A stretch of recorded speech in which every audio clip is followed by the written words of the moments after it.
Seorang bruder bernama Angelo mengaku mencabuli anak-anak panti asuhan yang ia dirikan di Depok, Jawa Barat.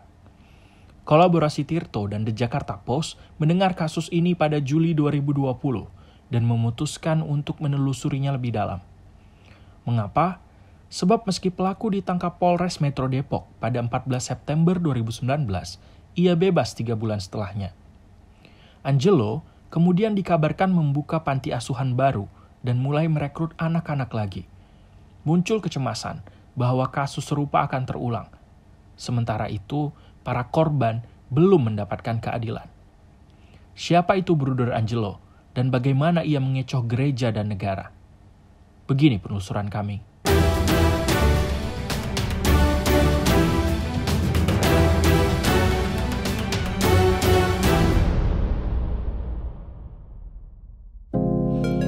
Nama asli Bruder Angelo adalah Lukas Lucky Ngalngola. Pada Mei 2015, ia kembali ke wilayah Keuskupan Bogor karena diutus untuk berkarya oleh kongregasinya Blessed Sacrament Missionaries of Charity yang berpusat di Filipina. Angelo kemudian mendirikan panti asuhan pada Desember 2015. Namanya Yayasan Kencana Bejana Rohani. Lokasinya di Perumahan Mutiara dan di Jalan Belimbing, Depok. Hingga tahun lalu, panti menampung sekitar 70-an orang, baik usia anak maupun usia remaja dewasa.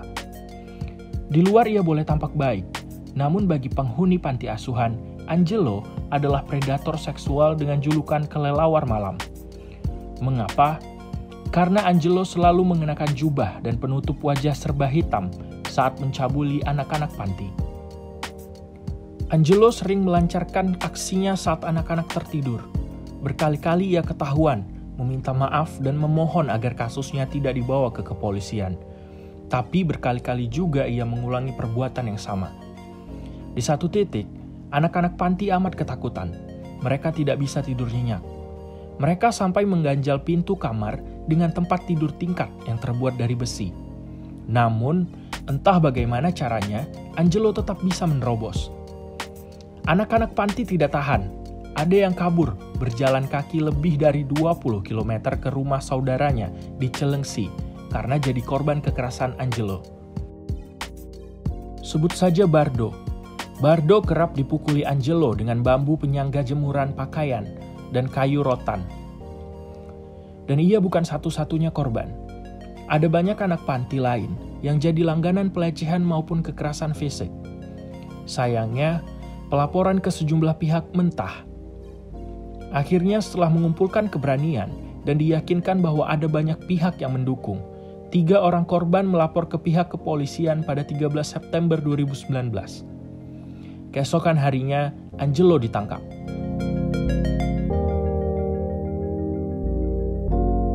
Kiprah Angelo pernah dipuji dalam 2 artikel yang diterbitkan majalah Hidup, mingguan Katolik. Konten yang sama juga sempat dirilis di situs daring mereka, tapi belakangan dihapus.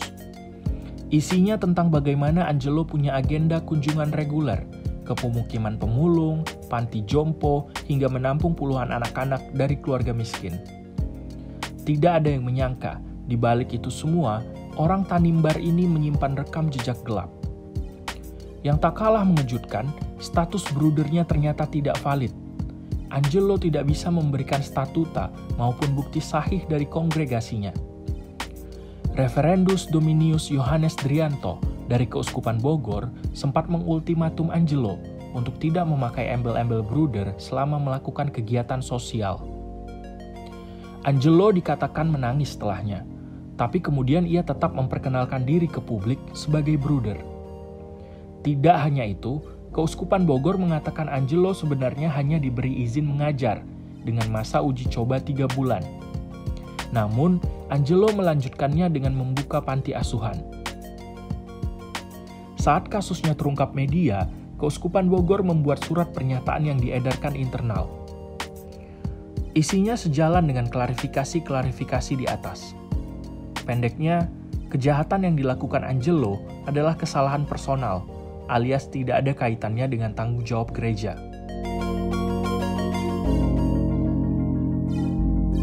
Hal paling disayangkan korban maupun pihak-pihak yang peduli adalah bebasnya Angelo setelah baru 3 bulan ditahan. Kami menelusuri penyebabnya yang kompleks, namun intinya adalah, pertama, Komisi Perlindungan Anak Indonesia atau KPAI tidak serius mengusut kasus ini sampai tuntas. Keberadaan 3 anak pelapor saja tidak mereka ketahui sampai laporan kolaborasi ini terbit. Nasib para penyintas terombang-ambing hampir setahun lebih.